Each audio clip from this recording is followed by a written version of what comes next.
Đàn ông cứ nói thật là phải khỏe mạnh. Mặc dù tôi có tuổi nhưng tôi vẫn khỏe mạnh. Anh nào mà yếu về sinh lý ấy, thì đã mất nửa đời người khoái cảm rồi. Mà như thế thì còn gì nữa. Một đời người sống được bao nhiêu năm lắm mà yếu. Bởi vậy cho nên anh nào mà yếu về sinh lý thì hãy đến với tôi và hãy dùng sản phẩm chính của tôi, thì tất cả cái đó nó sẽ dịu xuống. Và dần dần, bởi vì cái sản phẩm của tôi là làm cho tâm này, can này, tỳ này, phế này, thận khỏe. Khi nó khỏe được như thế thì nó kéo cái sinh lý lên, thế nó mới bền chặt. Chứ tôi khuyên các bạn là đừng nên uống, cũng đừng nên dùng các cái sản phẩm mà nó mang tính chất kích dục. Thì đấy là rất hại cho các bạn. Cái sản phẩm Chuẩn Xuân Vương này, từ khi tôi sử dụng thì tôi thấy sức khỏe rất tốt. Chung là ngủ tốt, mà về bên đề sinh lý cũng rất tốt. Thì so với cái sản phẩm khác thì tôi thấy nó tốt rất nhiều. Tốt hơn rất là nhiều. Thì sau khi sử dụng cái sản phẩm Trường Xuân Vương này thì sức khỏe của tôi phục hồi rõ rệt. Trước nhất là cái việc là ăn ngon, ngủ yên và không còn mỏi gối, mỏi lưng. Nhất là sau lâm trận, ngày hôm sau rất là mỏi. Thì bây giờ cái cảm giác đó không còn nữa. Thì cái tinh thần tôi nó phấn chấn hơn. Tôi cảm thấy là khỏe mạnh rồi yêu đời hơn. Thì từ đó thì cái hạnh phúc của gia đình nó nồng ấm hơn. Trước ông chưa uống cái thuốc này thì một đêm là ông phải đi tiểu tiện hơi nhiều lần. Nhưng từ ngày ông uống cái thuốc này thì là cái độ đi tiểu tiện nó ít đi và cái ngủ thì nó cũng không có đau lưng, không phải vặn vẹo gì người ngậm, không phải bẻ cổ chân cổ tay gì. Thế thỉnh thoảng có gặp bà tí là vui vẻ, cái là ngủ là một mạch cho đến sáng luôn. Tôi trước cảm thấy nó đau hết cái người, đau lưng. Nhưng sau khi được giới thiệu, mà ông Trọng giới thiệu nói về cái sản phẩm Trường Xuân Vương này rất là tốt, thì tôi dùng khoảng được 2 tuần. Tôi thấy cảm thấy người nó khỏe khoắn ra. Và người nó coi như chủ yếu là trước kia là tôi dùng bia rượu nhiều nên là nó ảnh hưởng. Mà bởi khi tôi dùng được 1-2 tháng của thuốc này là nó khỏi, nó đỡ ra và coi như cảm thấy đi lại với vợ nó khoan khoái hơn. Từ khi mà ông xã nhà tôi sử dụng cái sản phẩm Trường Xuân Vương này, ôi dồi ôi, lên vù vù, tôi thật sự choáng luôn, sợ thật. Ông xã nhà tôi nhá, ngày xưa nhá, nói chuyện cả bà ấy, chưa đi ra chợ là đã hết tiền rồi. Đấy, thế nhưng mà bây giờ nha, một tuần được 2-3 lần, mà mỗi lần 15-20 phút. Một ưu điểm ở cái sản phẩm này ấy, mà tôi tâm đắc nhất, đó là có thể kết hợp dùng cùng với cả các loại thuốc được. Bà biết không, trước kia ông xã nhà tôi á, còn bị tiểu đường này, huyết áp này, mỡ máu này, mà còn kết hợp dùng với cả Trường Xuân Vương này, vô tư, không vấn đề gì cả. Đấy, tôi nói thật sự, cho nên cái sản phẩm này rất là công dụng. Sản phẩm Trường Xuân Vương hiện nay đang là sản phẩm bán chạy nhất tại nhà thuốc của chúng tôi. Sản phẩm phù hợp cho mọi đối tượng đang gặp vấn đề sinh lý, kể cả mới bị hay thâm niên. Lộ trình hiệu quả như sau: sử dụng Trường Xuân Vương 2 viên một ngày, giúp các quý ông tìm lại bản lĩnh trong cuộc yêu. Từ 10 đến 15 ngày, giảm hẳn tiểu đêm, đau lưng, ngủ sâu giấc hơn, thân thể cường tráng hơn, minh mẫn hơn. Và từ 15 đến 30 ngày thì sinh lý cải thiện rõ rệt, ham muốn nhiều hơn, thời gian quan hệ kéo dài tới 15 đến 20 phút, chồng sung vợ sướng, gia đình hạnh phúc sum vầy. Lưu ý, hiện nay trên thị trường có rất nhiều sản phẩm giả mạo Trường Xuân Vương. Vì vậy, các quý ông chú ý để tránh mua nhầm hàng giả. Trường Xuân Vương chính hãng chỉ có duy nhất một loại trên thị trường và được phân phối trên tất cả các nhà thuốc y dược Hà Nội. Đặc biệt là có dạng viên con nhộng và có khắc chữ Trường Xuân Vương trên nắp hộp, chính là điểm dễ dàng nhận biết và dễ dàng phân biệt nhất với các loại sản phẩm giả mạo. Hãy nhanh tay gọi điện tới hotline hoặc để lại thông tin để được chuyên gia tư vấn miễn phí, cụ thể, rõ ràng nhất về sản phẩm, tình trạng, liệu trình và nhận rất là nhiều ưu đãi khủng các anh nhé.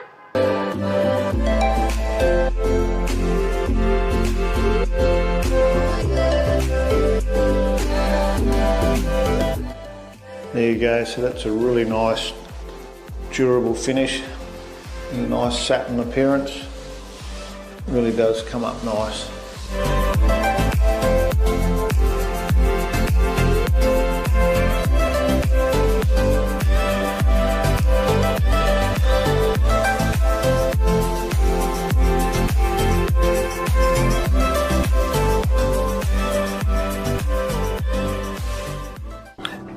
Taking the opportunity to come up to PPG this morning up here at the training centre and have a talk to John. Morning, John. Morning. So we spent about an hour in the traffic this morning, which was fun. You love Sydney, don't you? Yeah, it was great. But I mean, that's part of what happened. So the reason I wanted to come up here is there's this whole myth about the products that we all use in the industry And I really want to have a chat to you about, we're at that stage now where we're doing epoxies and sealing all these different substrates, as you guys call them, which is, the steel and the aluminium and all those things. And I've always found it interesting, and I hear a lot of debate about the fact that there's so many different products. Yeah.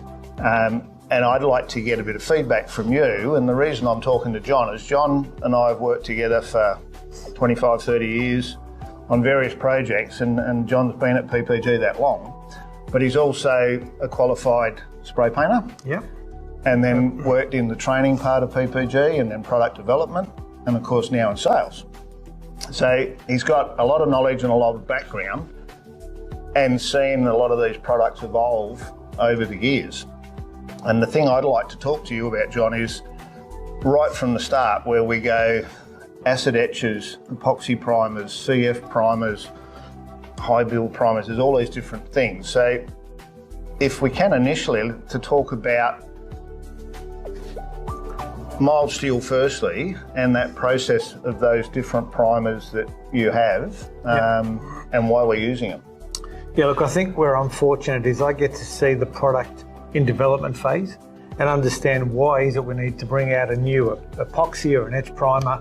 And a lot of it's based on either a customer requirement, customer request, substrate request.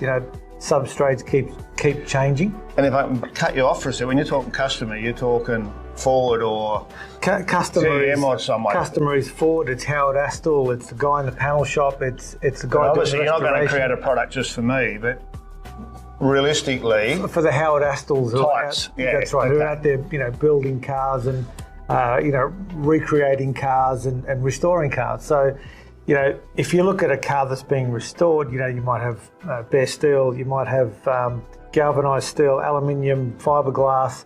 So it's difficult to say, look, just use that one product, and that's all you'll have to use, because, you'll say, look, John, I'm doing a car inside, I just want to put an epoxy on that's shiny and not have to touch it. So, okay, I can't give you this one, but I can give you this one. Yep.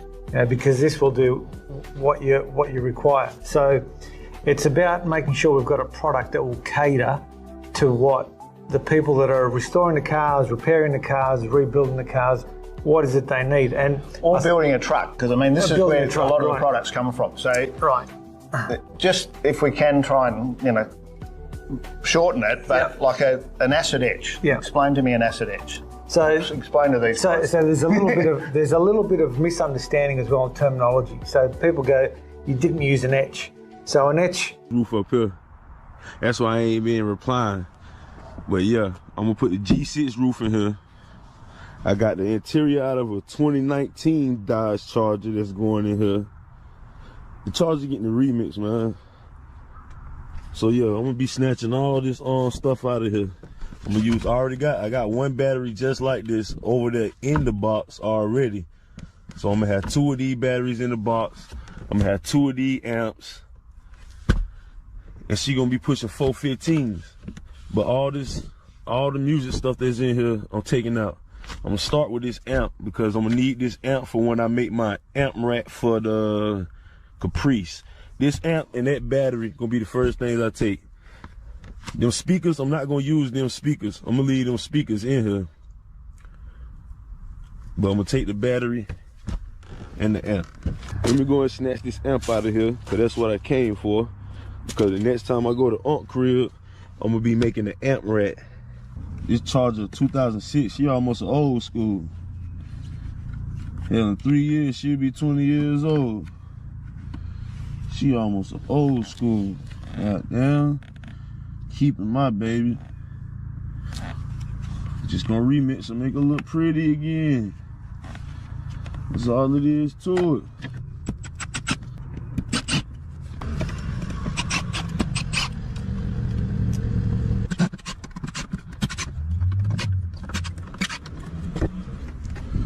But yeah, like I was saying, both of these will be going in the box. Yes, sir. I gotta find that other piece that go over here. It gotta be up under that damn speaker box. I do that. I just need this for mock-up. Both of them. Well, I can go ahead and put her where the hell she gonna go. And I need this for when I make the amp rack. So let's go on up here and check on these pieces, see if they dry enough to be sanded. I might have to let them sit for another 30 minutes or so. Cut y'all back on in a second. All right, YouTube, so these spots don't dry it up. I'm about to start knocking them down, getting them smooth, so I can go ahead and hit them with the top coat. Put y'all back on the time lapse, knock this out, and I'll cut y'all back on when I'm about to start spraying.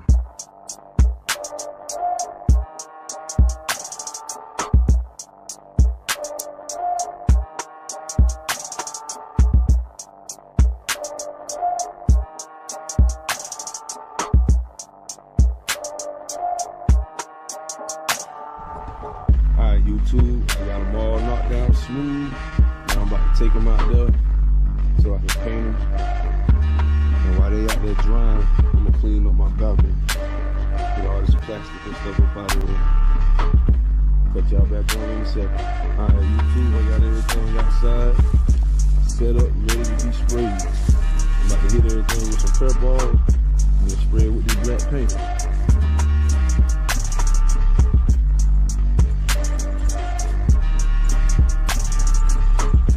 Still got some imperfections in them, but the product that I'm gonna use to finish it should fill all them imperfections up.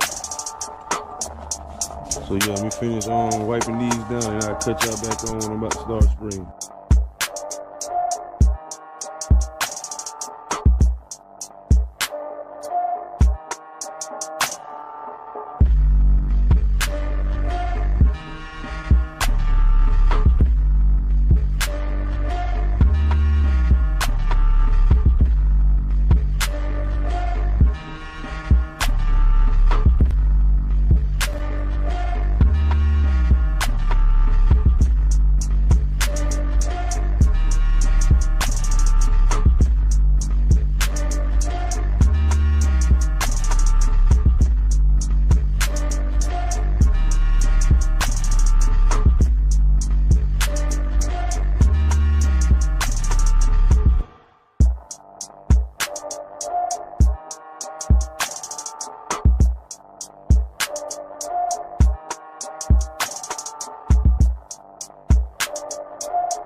Alright, YouTube, this right here is 2 coats of black primer.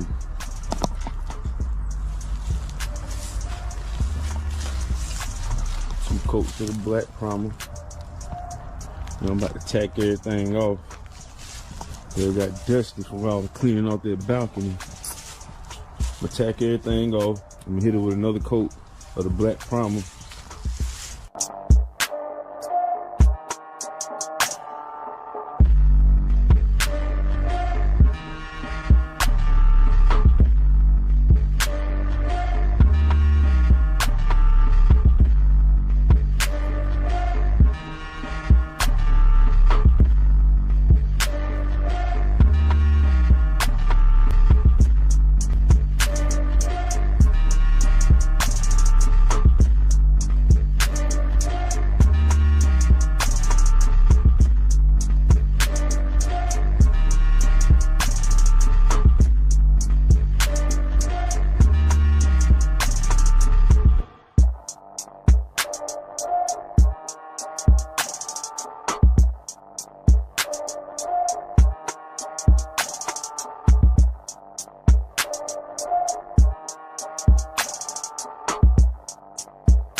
Alright, YouTube, this how I look after 3 coats of the black primer. Now I'm about to hit it with this satin black interior paint from Sim. A lot of people be calling it dye. It clearly says on the back, color coat is not dye. It don't matter. I got something that's going on top of them anyway, but I'm about to slap y'all back on the time lapse and go ahead and knock it out. Well, that might not be able to work on this can. She don't want to clamp right. Okay, there she go.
Alright, YouTube, this how everything look after 1 coat of that Sim or satin black.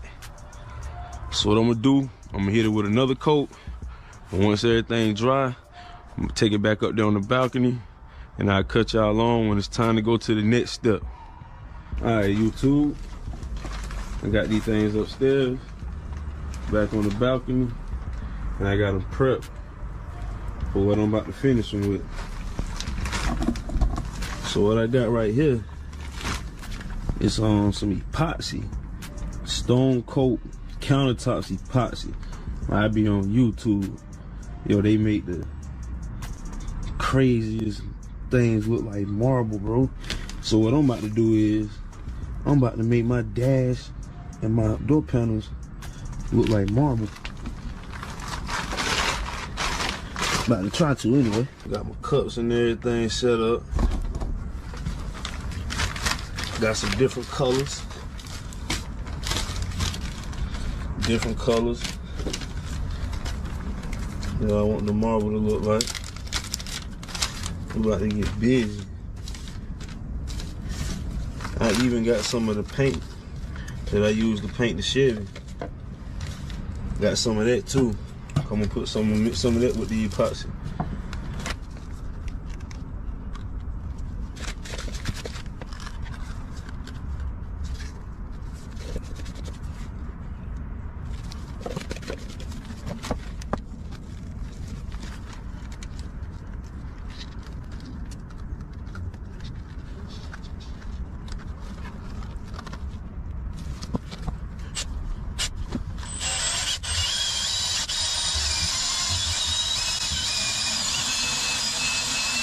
Are absolutely the best bond you will ever get.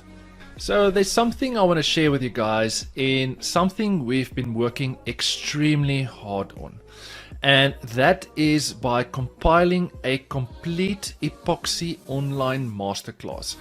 We get so much queries internationally of all the methods we're using. People keeps on asking us sanding methods, polishing methods, you know, everything regarding how to build the epoxy table successfully. So we took the liberty in designing and filming a full 3-hour online course which you can watch in your own time, exactly how we manufacture and design epoxy tables. In this class we are literally taking you by the hand and showing you from start to finish every single thing you need to know to build a epoxy table successfully. The course is 3 hours long. I am going to leave a link down in the description of this video where you can go to our website and where you can purchase this online epoxy masterclass. I think there's more than 1,000 people that already purchased the class, and we have so much positive feedback on people that started small companies. People that were so scared of working with epoxy that are so comfortable with working epoxy now. People that's making small chopping boards. People that's DIYists and hobbyists that were so afraid of working with epoxy, and now they are so comfortable with working with epoxy. Like I mentioned, this will literally show you every single thing in detail, how we manufacture and design all our tables. Check this ad out and you can decide for yourself if you want to purchase it or not. We've been building epoxy tables for many years now, and we are finally going to share all our methods and techniques with you.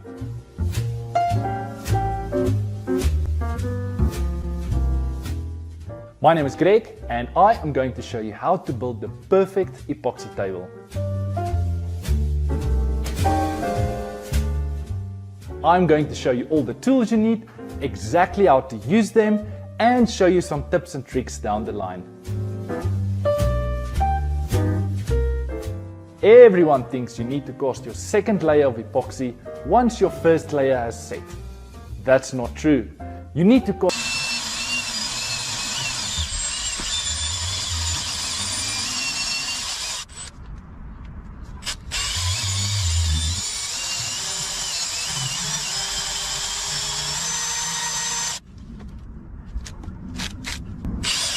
Oh, motherfucker.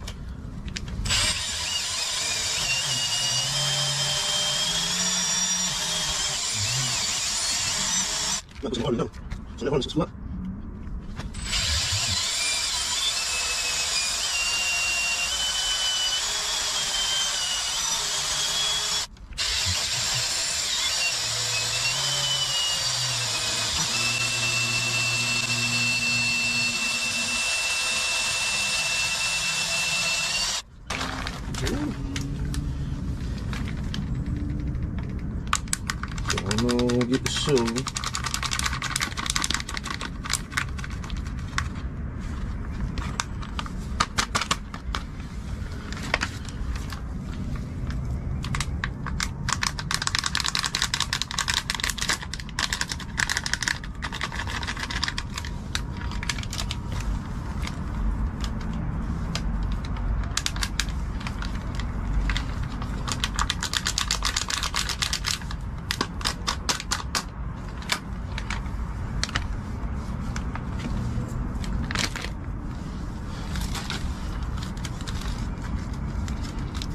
And I'm gonna get this glow effect.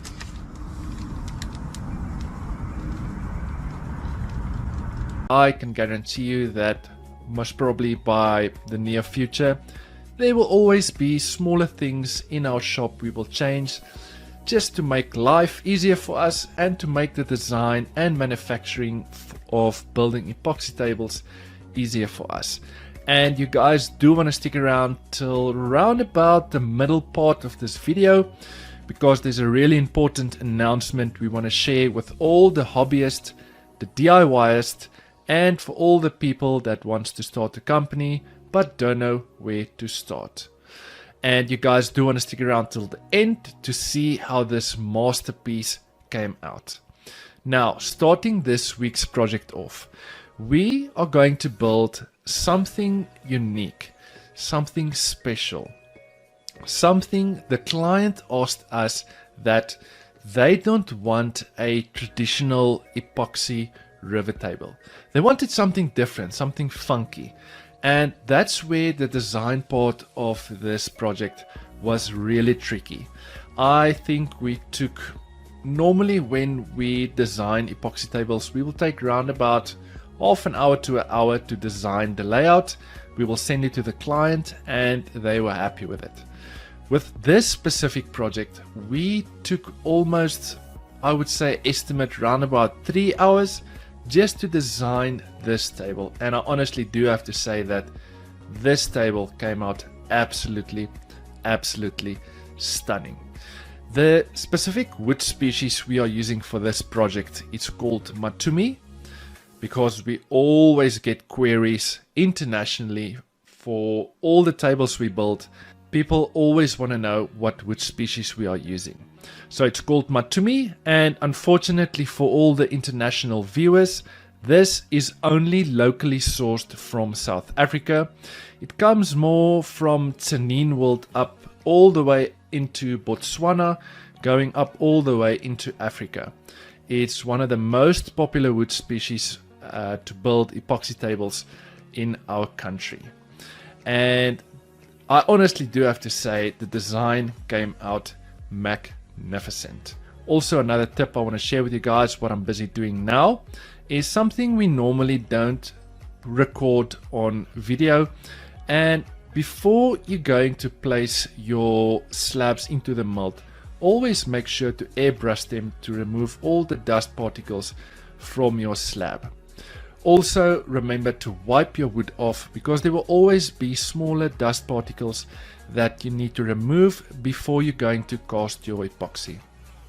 Now we're just busy placing all our pieces of wood into our mold we just built.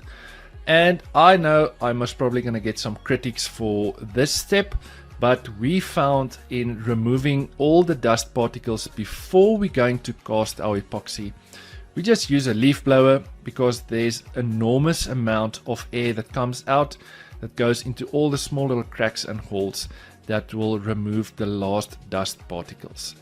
Now I'm just busy calculating the amount of epoxy we're going to use, and this was a really tricky calculation because there was a lot of bends, twists and turns, height differences, but at the end it's not that difficult of a calculation to make.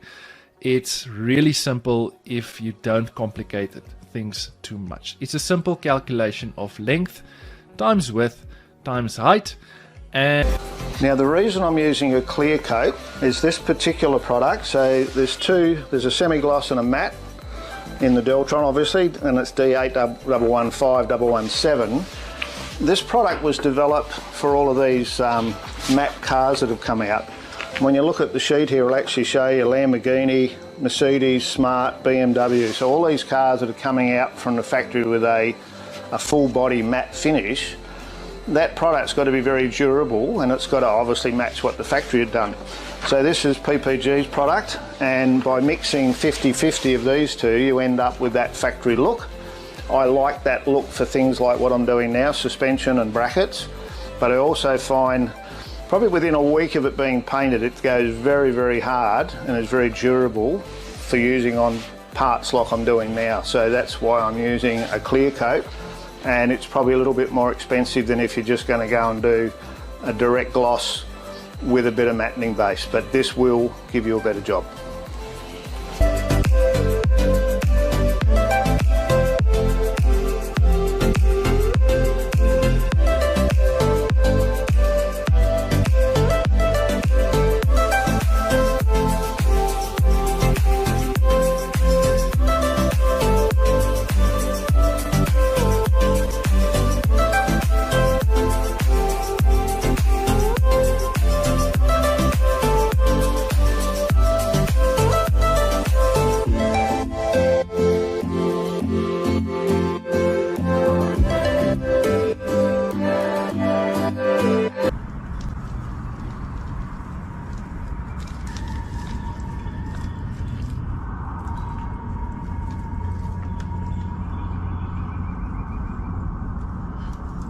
Alright, if I use this.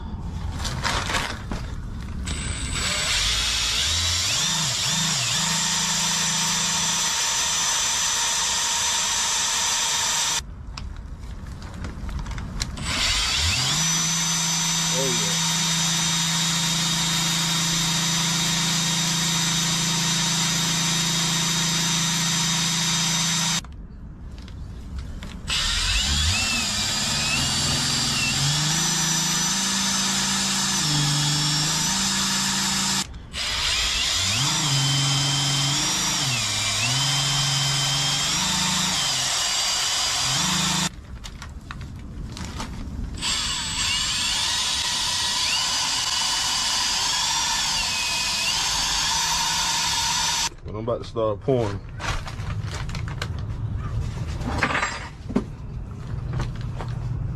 Stone coat countertops.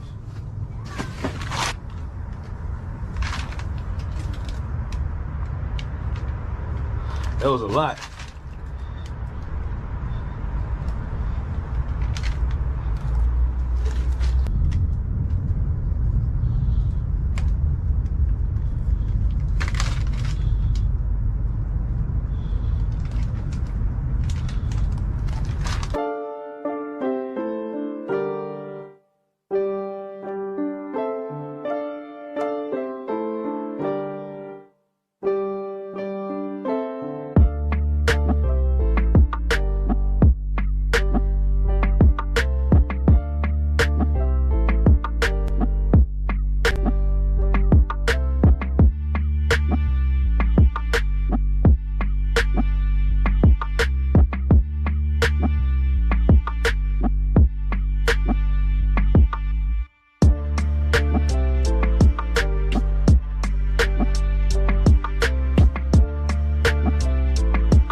YouTube, I don't got everything unmasked. This came out nice. Boy, y'all know I like trying stuff. Y'all know I like trying stuff. And this came out nice. Look like an exotic piece of damn marble.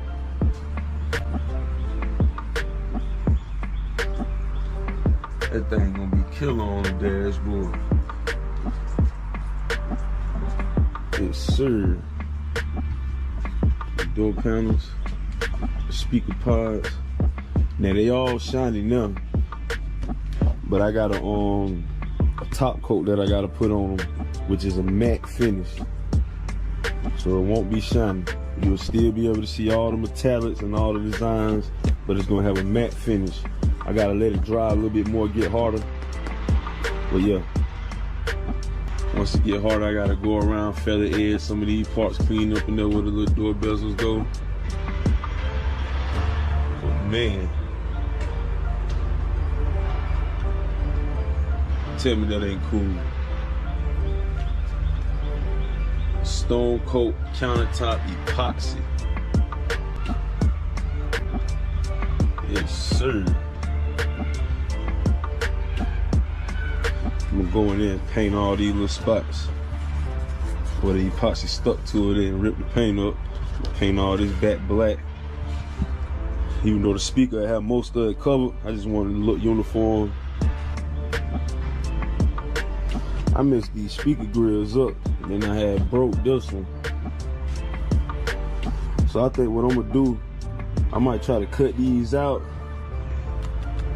and make one of the metal pieces.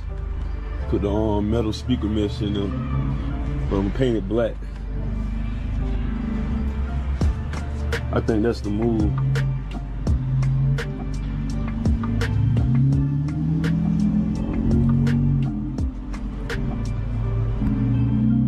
See how they jump flow over the side? That's wicked. That's what I was saying about all the imperfections that it had. Like this filled all that up. I knew it was gonna come out good on this piece because this is like the flat surface piece, but these came out better than I expected. Especially this one, I like that one. Yeah, I can tell I used some of the paint that I painted Summer Rain with. Put that in the epoxy. I had tried to put a little bit of the glow in the dark effect, but last night I really couldn't tell if it was working, so. But I might end the video off right here. Go ahead and upload it. Let y'all check that thing out. But yeah, that came out decent. Boy, I like that. The other side flowing too. Yes, sir. You see how it still got the drips down there? they ain't all the way hard. It's gonna get rock hard. The epoxy resin get rock hard, solid. But I just went on ahead and unmatched everything. So when these pieces do get rock hard, I can go through, sand them all down smooth, get everything feather edge smooth, and then I paint in here. All the parts where the paint peeled up when I was peeling the epoxy off and the tape, I paint in there. But man, these came out nice as hell. And it was fun to do. Like I said, man, stone cold countertop epoxy. You not have to touch it. So, okay, I can't give you this one, but I can give you this one. Yep. Because this will do what you require. So, it's about making sure we've got a product that will cater to what the people that are restoring the cars, repairing the cars, rebuilding the cars, what is it they need? And or building a truck, because I mean, this is where a lot of the products come from. So, right. Just if we can try and, shorten it, but like an acid etch. Yeah. Explain to me an acid etch. So just explain to these guys. So there's a little bit of misunderstanding as well in terminology. So people go, you didn't use an etch. So an etch, people are saying something that will stick to the metal. Okay, so an acid etch primer is designed especially for aluminium and hard to stick to substrates, surfaces. So like a fuel tank. Fuel tank, right? If you're doing an old Bentley or an old relic that's made from complete aluminium surface, you would put an acid etch because you would get better adhesion to that particular substrate. People want to paint engines and brake components and all different types of. So if you use an acid etch, what then goes over that? Because being an acid, obviously there's limitations in what can go over. An acid etch you would use and then prime over it. But if you want to use body filler, you wouldn't mix it with acid etch primers. They're not very compatible. The actual. So if I've got an old fuel tank and it's Galvo, and I acid etch it, and I want to put some filler in it, what do I do then? Epoxy over the acid etch? Epoxy over the acid etch. Okay. So it would be a two-step process. Yep. And then you would be safe. Okay. And obviously we can go and read the data sheets about when and how long. So if you're using an acid etch or an epoxy, basically you want it to stick to the surface. So an acid etch is good because if the surface is 95% clean, it'll work its way through and stick. Epoxy's like a really good clean surface to stick to. And but they both do the same explained to thing. me before, epoxy's more like a glue. Yes. Than something that's biting in. That's right. So it sticks to the surface, it bonds chemically versus an acid etch. Okay, so epoxy now is the word we see a lot of. Yeah. And it's sometimes, just if we can try and, shorten it, but like an acid etch. Yeah. Explain to me an acid etch. So just explain to these guys. So there's a little bit of misunderstanding as well in terminology. So people go, you didn't use an etch. So an etch, people are saying something that will stick to the metal. Okay, so an acid etch primer is designed especially for aluminium and hard to stick to substrates, surfaces.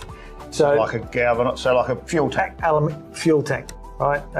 If you're doing an old Bentley or an old relic that's made from complete aluminium surface, you would put an acid etch because you would get better adhesion to that particular substrate. People want to paint engines and brake components and all different types of. So if you use an acid etch, what then goes over that? Because being an acid, obviously there's limitations in what can go over. So an acid etch you would use and then prime over it. But if you want to use body filler, you wouldn't mix it with acid etch primers. They're not very compatible. The actual. So if I've got an old fuel tank and it's Galvo, and I acid etch it, and I want to put some filler in it, what do I do then? Epoxy over the acid etch? Epoxy over the acid etch. Okay. So it would be a two-step process.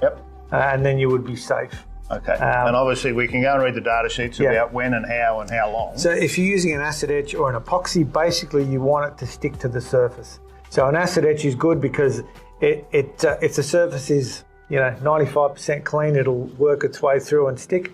Epoxy's like a really good clean surface to stick to. And but they both do the same thing. You explained to me before, epoxy's more like a glue. Yes. Than something that's biting in. That's right. So it sticks to the surface, it bonds chemically versus an acid etch. Okay, so epoxy now is the word we see a lot of. Yeah. And it's sometimes part of a bigger name. and sometimes it's just epoxy. Yeah. So I know with the products I've been or have used, so there's the CF Black I use a lot of if I'm doing brackets and things, which comes out of the industrial, so trailers and truck chassis and those sorts of things. So what's the structure of that? So there's two types of epoxies. There's an amine, which is like araldite glue, and then there's the one that we use in the custom world, which has an isocyanate hardener. So just quickly, CF is chromate free. Chromates were banned. Yep. So you have to have a chromate free product, and that's what the CF stands for. Okay. Nothing there more. you go. I learn something every day. So something easy, right? So if you have an amine cured epoxy like an araldite, you can put a coat down and you can paint over it. So in the truck world, they use these type of epoxies to put colour over the epoxy. With our world, we want to put body filler on. So these are a bit stickier and chewier. What we want is something that's harder and we can sand, so we use the isocyanate-based hardener. So DP616. Righto, so that solves that. So CF is great, and I just did a whole lot of brackets and things for the muscle car yesterday actually. And I like that because I can then put base coat and then use the satin clear. Gives me a nice hard surface. I don't plan on rubbing it at all. It's like bang, bang, bang and the job's done. When we go then into epoxy urethane primer, and obviously DP616 is what we're using on this car, and I've been using it forever and I love the product. I'm not going to go into that now. But there are other epoxies. So there's the 2K, which is the Epotec. Yep, Epotec, from our Protec range, Now, it's a different product again to the DP616. Explain us a little bit about what the Epotec's a great product. Again, been around for a long time, but it goes rock hard. It's fantastic. If you want to paint on an undercarriage or internal areas or just paint something that you don't want to coat, the Epotec's great. You can use that, but when you try and sand it, it's quite hard. So is there a timeline with that? Does it go hard straight away? Or if I know a lot of people use it on the outside. A lot of sandblasters use it. It's very cost effective. They'll put it on the outside. If you've got that on, if you use it on the outside of a car, of a build, is there a timeline where it's not too bad to sand and then it goes hard, or is it pretty much hard? Once it cures, it's hard. It goes rock hard. And the other thing with something like that epoxy is you can't use it wet on wet with a spray polyester. So here's where DP616 comes in. We can put body filler, hand applied over it. We can use it wet on wet with spray polyester, with primer, so it's a bit more universal. Whereas something like Epotec is not as universal. And then an etch primer is basically only has one function, to stick to the metal. So I like the 616 primarily because I can put it on. If I want to do a little bit of welding on the edges, it doesn't fry up. It just changes to a red colour and it's really functional that way. But it doesn't, I'm not looking for a massive amount of build film out of the epoxy, which I've spoken to other custom guys and they like the Epotec because it gives them some build. Should they be using it to get build, or is that just the nature of the product? It depends what you want the build for. If you just want to paint it and leave it, the build's good. But if you're ready to prime the job or spray poly it, you can put a coat of the 616 on. In 20 minutes, you can have a good look at it and say, am I ready to prime it? Have I missed something? Did I miss a ripple? Did I miss some deep scratches? You can give it a quick sand. So you've still got that option. Once you put an amine epoxy on or the Epotec type epoxy, then it's wet for a long time. You've got to wait for it to completely chemically dry, and then you've got to sand it and start again. Okay, so just to sort of recap, because this gets a little bit confusing. So we've got the acid etch for the hard stuff, and we go to an epoxy, and we've got a couple of different products there, or 3 different products, the CF, for the brackets and the industrial chassis, those sorts of things. When we then go to that next stage, I like to use the epoxy almost like a trace coat. So I'll do the 616, then I'll do my filler, then I'll do epoxy again, and I use normally a 1.4, where I know it probably should be a 1.8, because I'm just looking to get a nice coat on there to seal it off, and if I'm happy, I'm ready to go. And I'm not looking to get a whole lot of build film out of the epoxy, because I'm either going to prime it with a high build primer, or if I think I need to, depending on the job, I'm going to go with a poly. And a poly, guys, is basically filler in the gun, isn't it? Absolutely. Yeah, liquid body filler. Liquid body Absolutely, filler. yeah. So And I will go more into detail on this in the center of this video, where I'm going to do some more explanation on a epoxy masterclass we are presenting for people that wants to start building epoxy tables. Now I'm just busy mixing my part A resin and my part B hardener together, and it's quite critical to get your ratios absolutely 100%. You don't want a mistake at this part. Another tip I want to share with you guys is in mixing your colors. The specific client asked for a transparent blue color, and it's quite critical in each batch of epoxy you're mixing that you add the exact same amount of drops in to have consistent color C. Now I'm just busy testing out our new tool in our shop, and that is a vacuum chamber. And I honestly do have to say that this changed the way we build tables. This method is literally removing all the air bubbles from your epoxy. It was quite expensive, but definitely an investment for our company. Now, busy casting the epoxy, you will see as we cast more layers after one another, you will see the colors will become darker on the blue. And another tip I want to share with you guys, in when you're going to pour your epoxy, pour it on a ridge, on an edge of your table. This will prevent more air bubbles from coming out. And another tip I want to share with you guys is that when you're casting your epoxy, cast it slowly. And as you can see, my live edges on my slabs are not sealed. Now, the way we previously done it in the past is we would seal our live edges with epoxy. We will wait for it to dry. Then we will come and scuff it and sand it up. So when we're going to cast our epoxy, that the new epoxy we're casting will bond to the edge of our slab. But we stopped using that method. Because if you think about it logically, we want the epoxy to penetrate into the wood. And thus is why we are using this method I'm currently using. We are using a deep casting epoxy, which means I can literally cast the full depth of this table in one go. But we still prefer to cast our epoxy in layers, which takes us round about 5 to 6 days. It's winter now, so it will take round about 6 days because the epoxy takes longer to cure. And this is a massive tip I want to share with you guys in casting the next layer.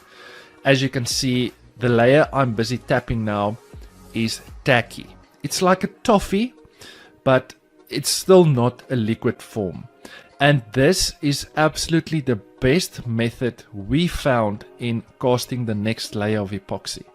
Instead of waiting for that layer to dry and sand it and then cast your next layer, we will wait for the perfect timing once the layer you just casted becomes tacky, that you cast your next layer. That bond between the two layers. Videos be popping up on YouTube all the time. So I always wanted to use this shit. And this shit is fun, came out good. I just need a better setup. It's too fucking compact up here on my balcony. That's why your boy been working hard. You know, I'm telling you. House coming soon, garage coming soon. That way I'll be able to drop this content at least 2-3 videos a week, dog. I'm telling you. I just ain't got the space to do it at the crib. It's summer rain all the way across town at my uncle's house. Summer rain is definitely a show car. A lot of this stuff I wouldn't do to other cars, but just because that's my baby, she a show car, man, I'm making her look awesome, and this is cool as hell. So the wood grain gotta go. All the little wood grain that's on the dashboard and on the doors, I got something for that too. So there ain't gonna be no wood grain in her. Gots to go. I know that light. Y'all don't say nothing about my drips now. She ain't finalized. But I'm gonna have to let her sit for about another day or so. They dry enough for me to take in the house. I'm gonna take them in the crib. We'll find a corner in here, let them sit for a day, let them get nice and warm, heat it up. And then I'll do the top coat. I have them ready by the next video when I be back over there at Aunt's house getting busy. I got a lot to do. I got the Dakota Digital. I got all my music. Only thing I got all my music other than the 415s. I still got to order the subs. But I got all the amps. I got the batteries. Got all the wires. The head unit. It's go time. And I'm still waiting on the rotating assembly from Texas Speed. I think I'm gonna call their ass today. Today makes 6 weeks. I was gonna wait till at least 8, but hell, I might give them a holler today. See what they got going on. But that dash, hell, man. I need better setup, better lighting, man. Look at this shit, it's hard. Wait, I sand them all down smooth. Hit them with that top coat, that matte finish. Oh man. Throw the bezels in there, speakers in there. The top part, all right, so the top part's on. All right, so Steve Davis, he sell the ones, I think he make them out of wood, and they got the light in them. Whoo, I got to have some. Got to have some. Yes, sir. Because another reason why I want them, for the back, I'm gonna see if he can make it the way I can put my window switch right here, cause that's how it is on the front ones. The window switch is up here, and then these switches right here, well, the lock switch is up here, and the window switches and stuff is right there. But yeah, I'm gonna see if he can put my window switch in that thing. But yeah, man, tell me what y'all think about them, man. I try not to do too much color. I had got carried away with that green over here. It's called like a blue-green. I ain't want to go too many colors. So I just threw that green in there with that blue, that black, and that silver. Yeah. I think she hit with some rain though. I'm about to go ahead and upload this video. It's supposed to upload over the weekend. Today, Monday. So I'm gonna go ahead and finalize it and drop it. I know y'all be on my ass about these videos. But your boy be working, dog. When it's time to make some money, I gotta go get that money. I be doing this shit for fun, and most of the time this shit costs money. But yeah, I got to have me a house, dog. Alright, like, share, comment, subscribe. Let me know what y'all think, dog. Let me know, and I'm gonna get back with y'all on the next video.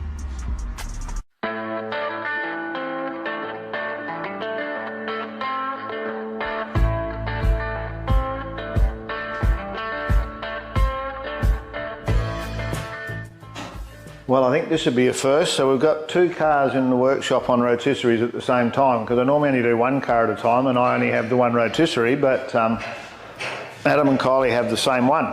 So they've brought theirs down with all their bracketry that they made to put the car on it. And the reason I'm doing that now is I need to get the chassis painted. So that's over here. So it's in bare metal. So I need to really get that sealed up. So we're gonna pull the front off it, and I'll get that into CF black epoxy, and because it's got to go back over once we get the underside done. So what you've seen us do inside the car, we're now going to do underneath, and then we'll seal that up with urethane before it goes into stone guard. So I'll get some of that done this week with Steve, and I've taken the opportunity this week. Darren's here this week for a couple of days, so I've taken the opportunity to get the outside finished, a lot of the little bits and pieces in around the door jambs, and now we'll get it up on its side and get underneath done, and then it goes into poly before it goes back together to get blocked out again. So along with all that underside of the car, what we're in the process of doing is cleaning up all of the suspension components. So things like this that are bare metal. So we'll give that a good clean up first to make sure we get all the greases and oils off it, because you can actually feel it's like quite greasy. And then once again we'll go CF black, and then I'll put some base coat and then some matte or satin clear. So we'll show you that process as well. Righto, so I said I'd show you the process. So these are all those parts. So some had paint on them that sanded up really good, and others, and this one here was the same. So it's even almost like an E-coat. So I've just sanded those, and then the others are all bare metal that we've either taken the paint off them or they were just cast. Now, I'm going to repeat myself over and over and over on this show, but not everybody watches every episode. Cleanliness. So prep sole, they've been done already. I'm ready to paint now, so I'm going to go over and wipe them all again. And then I'm going to go over with a tack rag or a tack cloth. This is the Mercer brand one. I never realised just how big an influence these can have on the quality of your work. So you go over and blow them off with air and then paint them. So I'm going to wet on wet this through 3 stages. Any little tiny bit of dust is going to build up and get worse. So I'll run over with compressed air and a tack rag and wipe all of those parts down. And then I'll start with the products. So I'm going to use the CF black epoxy, then we'll go base coat, and then we'll go with a satin clear.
This is a good one where you've got to be careful. So we've got the data sheet, but when we read here again, and what I've already showed you is the flash off time's only 3 to 5 minutes.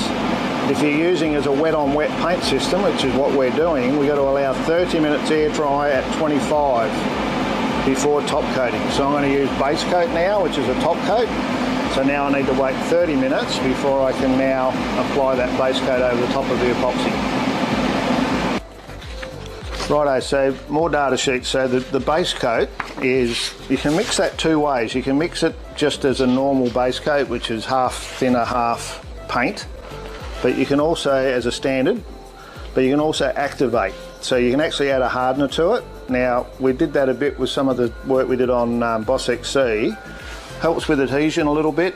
Just doing brackets and things like I'm doing now, I'll just use the normal standard mix, but you can activate it so that it will go off. But if you've got any paint left over, then it's obviously going to dry and be finished with. Once again, it gives you all the information you need. And when we look down here to overcoat time, we're looking at 15 minutes before we can go to clear coat. So we've got a 5 to 10 minute flash off, and then 15 minutes before clear coat. And I think this just highlights that if you've got one bracket to do and you're going to do 2 coats of epoxy, 2 coats of colour, black on black you probably only need 1, and then 2 coats of clear, all those wait times, you've probably got about 2.5 hours. So if you take a part to your panel beater and ask him to paint one part, understand why the guy is going to frown on you, because it's going to take him 2 to 3 hours of process. And it's hard to walk away and go and do something else. So ideally you try and fill the booth up and do it all at the same time.